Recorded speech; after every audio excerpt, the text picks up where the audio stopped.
Je m'appelle Daniel Zendabila Bundia. Je suis défenseur judiciaire près le tribunal des grandes instances de Bukavu.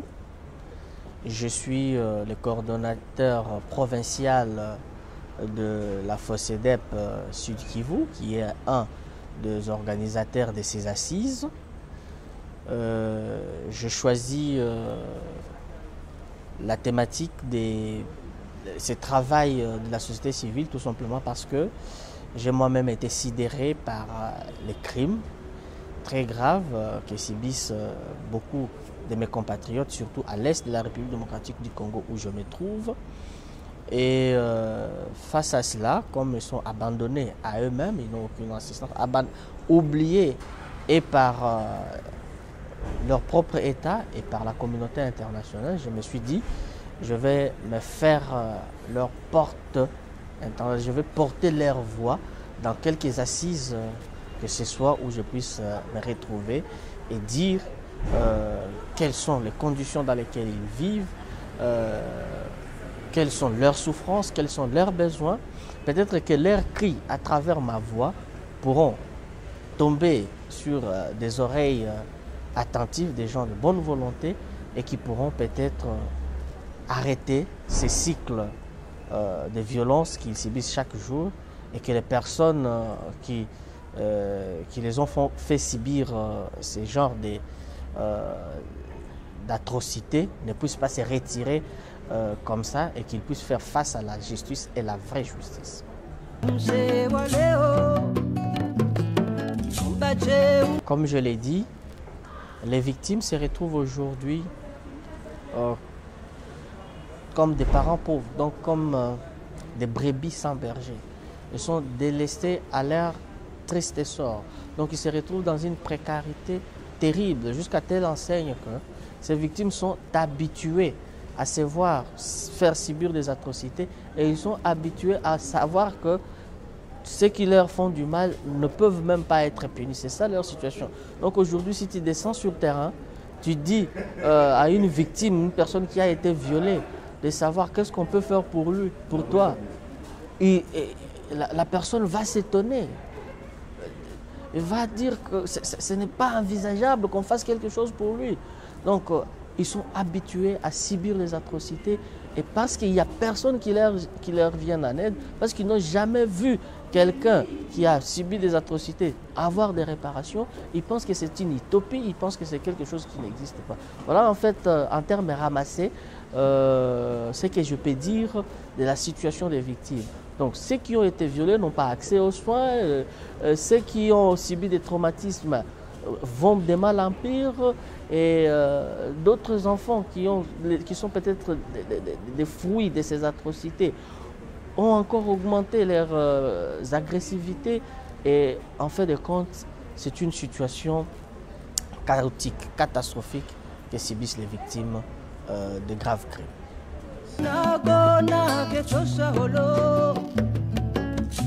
Voilà. Ce travail, d'abord, je l'ai axé, comme je l'ai dit, à un échantillon. C'est un travail qui doit être envisagé en profondeur, mais pour la raison de ces assises, je fais quand même une recherche ramassée. Et les personnes que j'ai interviewées, à savoir les avocats, les étudiants, que moi je considère comme une fenêtre expressive de toutes ces personnes, ils ont une très mauvaise perception de la justice, que ce soit nationale ou de la justice internationale. Pour me résumer, je dois dire qu'ils ont une très mauvaise perception de ces deux juridictions. La justice nationale, pourquoi les victimes en ont une piètre perception? C'est tout simplement parce qu'elle est incapable d'enquêter. Elle est incapable de mettre la main sur les vrais auteurs. Elle est incapable de traduire ces auteurs en justice. Et pire encore, elle est incapable de maintenir ces personnes, de faire subir ces personnes-là leur peine jusqu'au bout. Moi, je viens du Sud Kivu, il y a eu un massacre comme celui par exemple de Moutaroulé. Aucune enquête, aucun résultat d'enquête, personne n'a été traduit en justice, personne n'a été jugé, personne n'est en prison. Et je peux me mettre à te citer les cas de cette heure ici jusqu'à l'autre, jusqu'à demain, et on ne finira pas l'émission et je n'aurai pas terminé.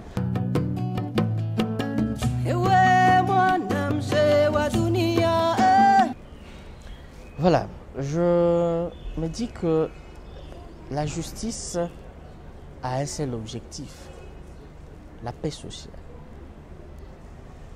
Sans la paix sociale, il est difficile. Si vous êtes en train de travailler aujourd'hui ici, parce que dans la clôture où on se trouve, il y a la paix. Si on s'est retrouvé sous les coups des balles, on n'aurait pas le temps de faire cette affaire. Donc, sans la paix, on ne peut pas travailler. Et sans le travail, on ne peut pas vivre. Maintenant, la défaillance de la justice tant nationale qu'internationale, c'est quoi? C'est que, comme elle n'est pas perçue, comme elle ne travaille pas pour ramener la paix, comme elle n'est pas efficace, cela a un seul objectif. Une personne, cela a une seule conséquence, à savoir la vengeance privée. Aujourd'hui, ces milliers et infectés de groupes armés qui se sont sentis délaissés par leur propre justice nationale et par la justice des enfants qui se sont sentis délaissés, des victimes qui se sont sentis délaissées par leur justice nationale et par la justice internationale. Je vous donne les cas de la plaine de la Ruzizi ou des Chabunda. Des gens viennent, ils brûlent, ils pillent et en fin de compte, comme je l'ai dit, ils sont gratifiés.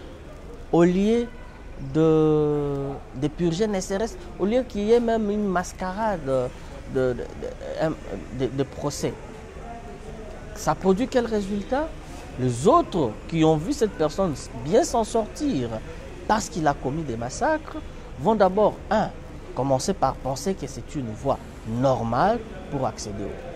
Donc toutes les personnes qui sont là font des violences parce qu'ils voient que dans notre pays, dans leur coin, pour que vous puissiez être approché par un gouvernement, pour que vous puissiez être entendu par un gouvernement, il faut d'abord que le gouvernement puisse compter un nombre élevé de morts, puisse vous juger par rapport à votre férocité sur terrain, par votre façon de violer les droits de l'homme.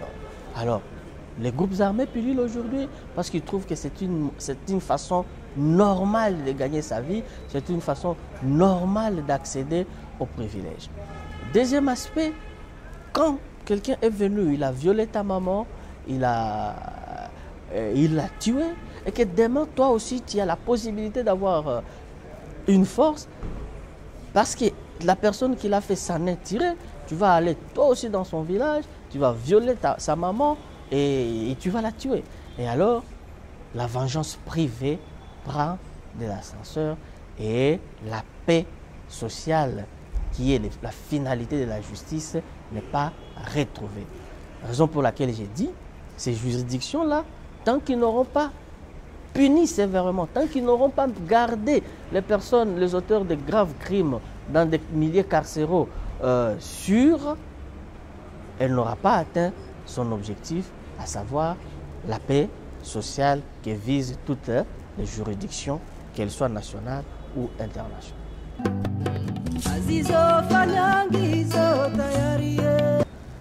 Voilà, les obstacles, les défis à relever sont énormes.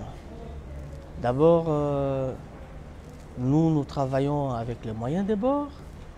Et là où se trouvent les victimes pililes des groupes armés, donc lorsque vous y allez pour prélever leur perception, pour vous rendre compte de leur situation, leurs bourreaux ne vous voient pas d'un bon œil, parce qu'ils savent que lorsque vous allez récolter toutes ces données et que vous allez les balancer, ce sont eux qui seront les premières victimes, parce qu'ils vont certainement peut-être être poursuivis et condamnés. Donc, vous risquez votre vie en allant sur le terrain. L'autre chose, c'est la modicité des moyens avec lesquels nous travaillons. Nous n'y allons pas avec le moyen les plus sûrs. Nous sommes nos miettes d'argent que nous recevons de notre travail. Voilà, donc la deuxième difficulté, c'est celle-là, celle de manque de moyens. Et le troisième défi, c'est celui de gouvernement. Vous savez, dans notre pays, il n'est un secret pour personne. Toute personne qui veut montrer la face négative de notre pays, la face sombre de notre pays, n'est pas bien perçue par les gouvernements. Raison pour laquelle, intimidation après intimidation, si vous dénoncez quelque chose ou si vous essayez d'attirer l'attention de la communauté internationale sur quelque chose, voilà tous ces défis-là que nous devons comment dire, surmonter pour faire ce travail. Mais aussi les victimes sont des personnes qui sont devenues tellement vulnérables que lorsque vous êtes sur le terrain, certains ne savent même pas vous parler, certains ont du mal à vous fournir vraiment tous les éléments pour rendre vos enquêtes ou votre travail beaucoup plus compréhensible.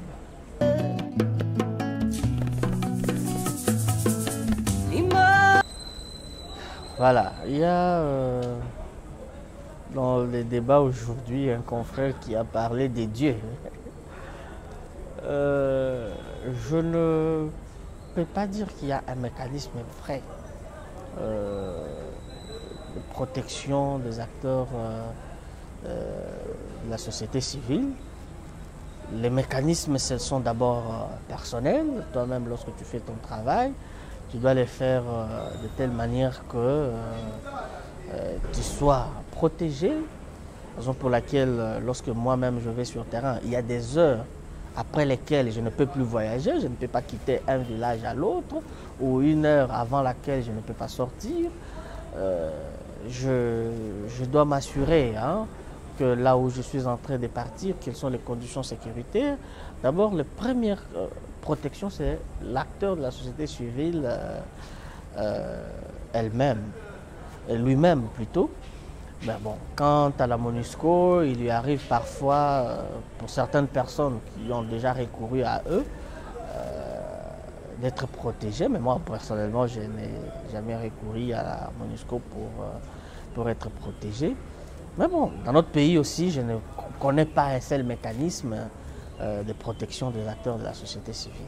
En tout cas, je ne le connais pas. Au moins, peut-être que le gouvernement puisse lui-même dire que non, nous, on a pris telle mesure pour protéger les acteurs de la société civile. Mais moi, je dis, la protection de chaque acteur de la société civile dans notre pays, c'est d'abord l'acteur lui-même. Il doit savoir que c'est un métier risquant et qu'il doit prendre lui-même les mesures de protection qui lui sont individuelles. C'est ce que moi je fais. Voilà, la justice pénale internationale, vous avez dit.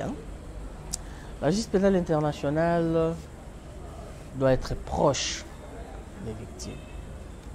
La justice pénale internationale doit se libérer du carcan de la volonté politique. La justice pénale internationale doit aller à la rencontre des victimes, écouter leurs besoins et savoir une forme de réparation, je vais dire, la forme de réparation la mieux indiquée pour soulager tant soit peu ces victimes. La justice internationale doit faire des procès de référence pour que ces victimes voient que telle personne, celui qui nous a violés là, aujourd'hui il a payé. Et tout ça, la justice internationale, tant qu'elle restera très loin des victimes, elle pourra très bien travailler mais les victimes ne pourront pas voir sa perception. Donc, les perspectives d'avenir, il faut vraiment qu'à l'avenir, la justice internationale soit proche des victimes qui se trouvent surtout dans les pays les plus pauvres. Parce que dans les pays les plus riches, là où ils sont, leur justice travaille déjà. Ils n'ont pas besoin d'aide. Mais nous, ici, nous avons besoin d'eux. Nous avons besoin de la justice internationale. Alors, ils doivent beaucoup plus être ici pour qu'on puisse les voir, pour qu'on puisse savoir que non, si quelqu'un commet un crime, voilà ces gens qui sont là, ils vont le poursuivre et ils vont l'arrêter. C'est comme ça que moi je conçois la justice pénale internationale dans l'avenir. Les présidents de la République, peut-être qu'ils pourront me suivre. Il ne faut pas qu'ils veuillent une chose et son contraire. C'est eux-mêmes qui ont ratifié les statuts, les différents instruments de ces justices internationales. Il va falloir que nos autorités donnent à cette justice les moyens de s'appliquer. Il ne faut pas aujourd'hui vouloir adhérer à la Cour pénale internationale et restreindre sa capacité d'agir. Ce ne serait pas correct. Ce ne serait pas... Les générations futures n'auront pas une bonne perception. Donc, s'ils ont ratifié, qu'ils appuient réellement cette justice internationale, parce que cette justice internationale est handicapée aujourd'hui par les mêmes personnes qui l'ont ratifiée. Voilà tout ce que je peux dire de la justice internationale dans la vie.